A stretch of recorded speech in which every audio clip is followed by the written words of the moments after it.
ये book 2 volume में आती है. Volume 1 is for GST and volume 2 is for customs. Now GST is total 622 pages where as custom is 280 pages. Total number of illustrations की बात करूँ तो अच्छे खासे इलस्ट्रेशन इस बुक में मिलते हैं. 336 illustrations for GST and 54 illustrations for customs. Plus आपको नवंबर 2017 का क्वेश्चन पेपर भी सॉल्व मिलता है, ओनली द रेलेवेंट क्वेश्चंस जो जीएसटी के लिए रेलेवेंट है. इलस्ट्रेशन मतलब छोटे क्वेश्चन भी एज वेल एज बड़े क्वेश्चन भी, बट इसमें अलग से आपको एग्जाम्पल्स भी मिल जाते हैं. जैसे कि पेज नंबर 96 में आप देख सकते हैं बेसिक एग्जाम्पल्स दिए हुए हैं टाइम ऑफ सप्लाई के चैप्टर में. सिमिलरली पेज नंबर 119 में आपको ये और एग्जाम्पल्स मिलते हैं वैल्यूएशन के चैप्टर में. This book is written in text book format, that means कि नोट्स फॉर्मेट में ये लिखी गई है. जीएसटी की बुक में आपको service tax and excise duty के केस लॉज भी मिलते हैं. जैसे कि पेज नंबर 216 में आप देख सकते हैं धुनसरी पेट्रोकेम वाला एडवांस रूलिंग हो या फिर ट्रेड पैकर्स वाला केस लॉ हो, सब मेंशन किया गया है. इंस्टीट्यूट के मैट में आपको ज़्यादा केस लॉज नहीं मिलेंगे जैसे यहाँ दिया हुआ है, but definitely it will help you in reference के लिए काम आएंगे. सो इट्स गुड इनफ, कुछ खराब नहीं है यहाँ दिया है तो अच्छा ही है. सिमिलरली पेज 190 में आप देख सकते हैं ये एल&टी का केस लॉ है. इसमें ऑथर का नोट भी दिया हुआ है. इन द कॉन्टेक्स्ट ऑफ सीएसटी लिखा है, ये एक्चुअली जीएसटी होगा. ये क्या इम्प्लाई करता है ये case law in the context of GST. So that's a good thing which you will find in this book. Now I will talk about some good things about this book. सबसे पहली अच्छी बात यह है कि इसमें नंबर ऑफ इलस्ट्रेशंस काफ़ी अच्छे हैं.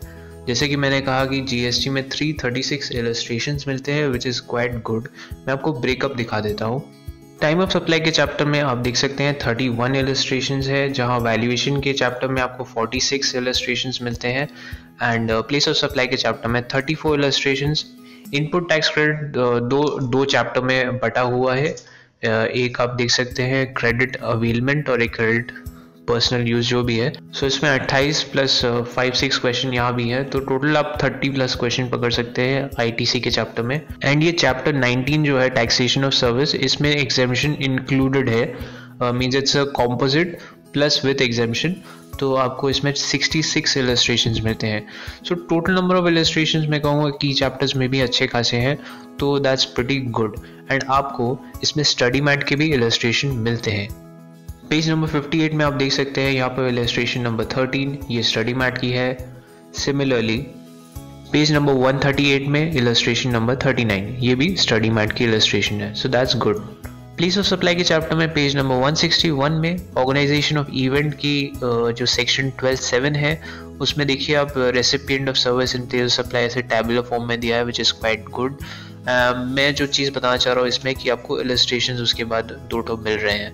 सो दैट मीन्स कि ये बुक सही जगह पे इलस्ट्रेशंस देती है. That means explaining a provision and then illustration which is quite good. Similarly customs में भी आप पेज नंबर 4 में देख सकते हैं सेक्शन 15 के बारे में दिया है.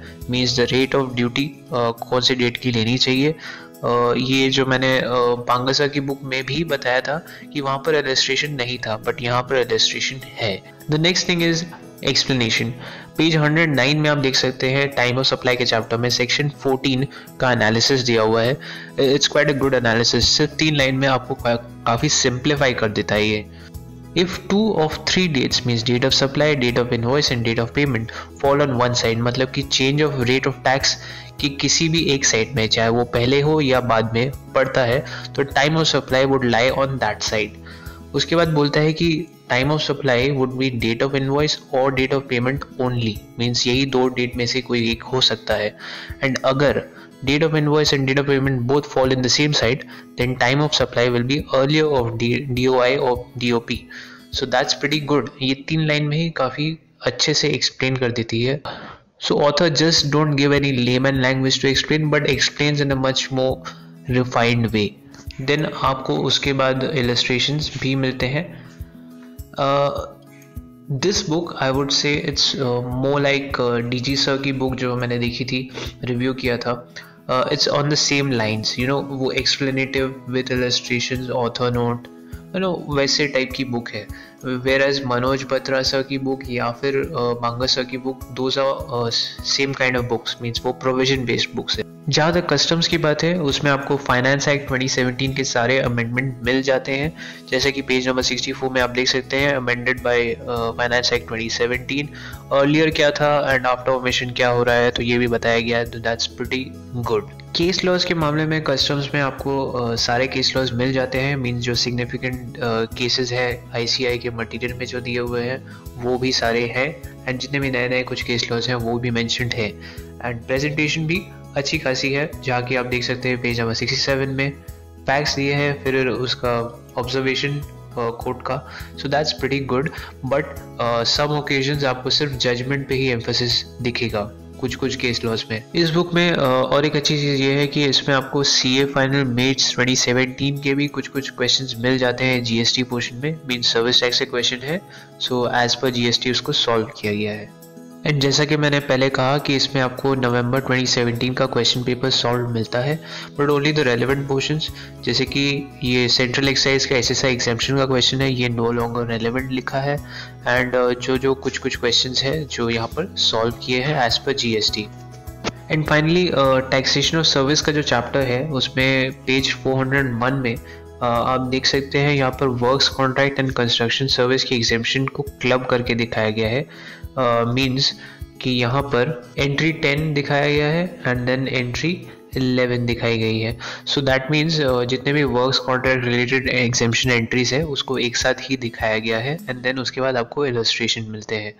सिमिलरली पेज 418 में exemption to general public services है, जैसे कि आपका जर्नलिज्म हो गया, फिर पब्लिक लाइब्रेरीज हो गया या स्लॉटर हाउस हो गया, तो ये सारी सर्विसेज जो है वो एक साथ क्लब करके दिखाइए ताकि आपको याद रखने में थोड़ा इजी होगा।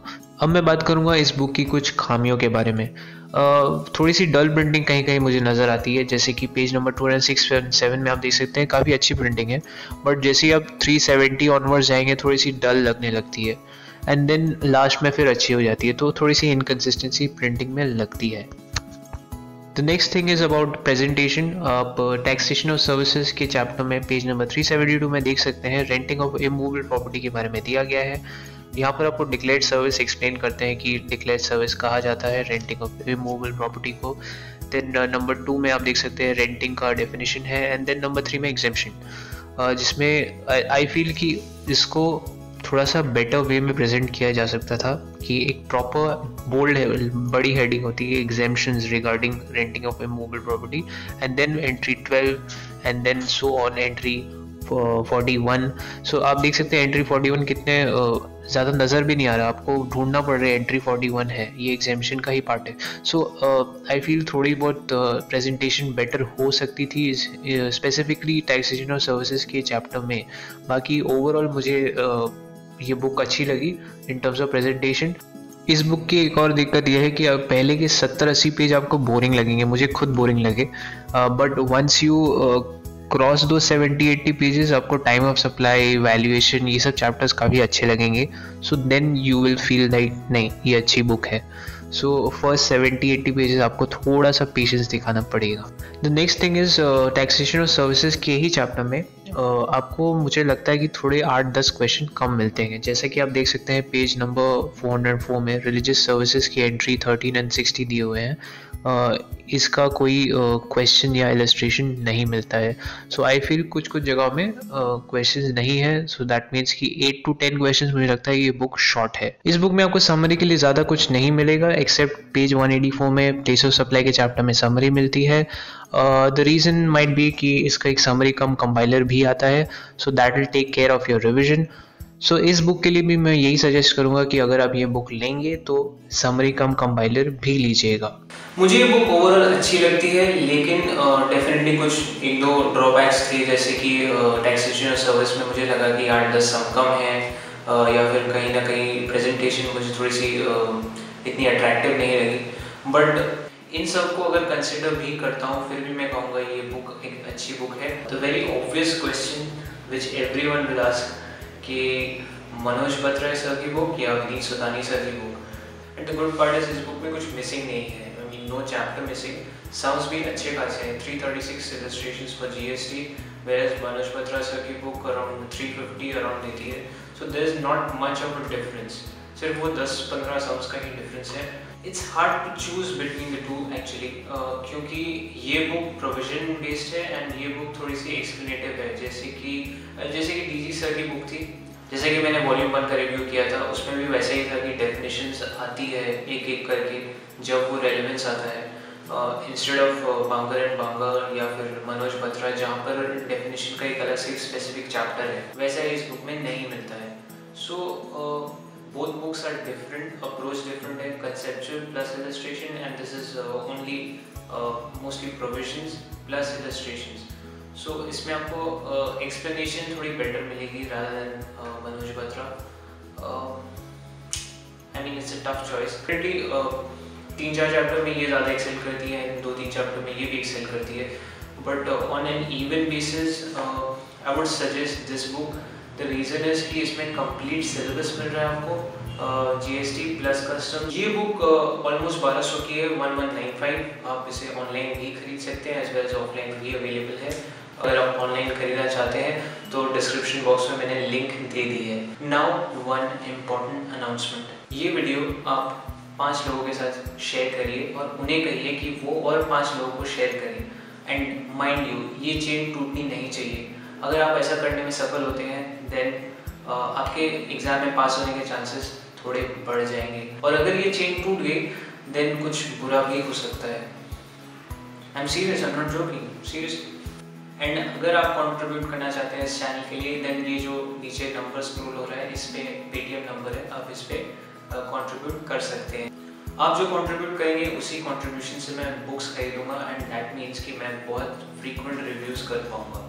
अगर आपको ये वीडियो पसंद आए तो डेफिनेटली लाइक करिए एंड अगर आपने सब्सक्राइब नहीं किया है तो सब्सक्राइब करना मत भूलिए. See you again next time. Till then, good bye.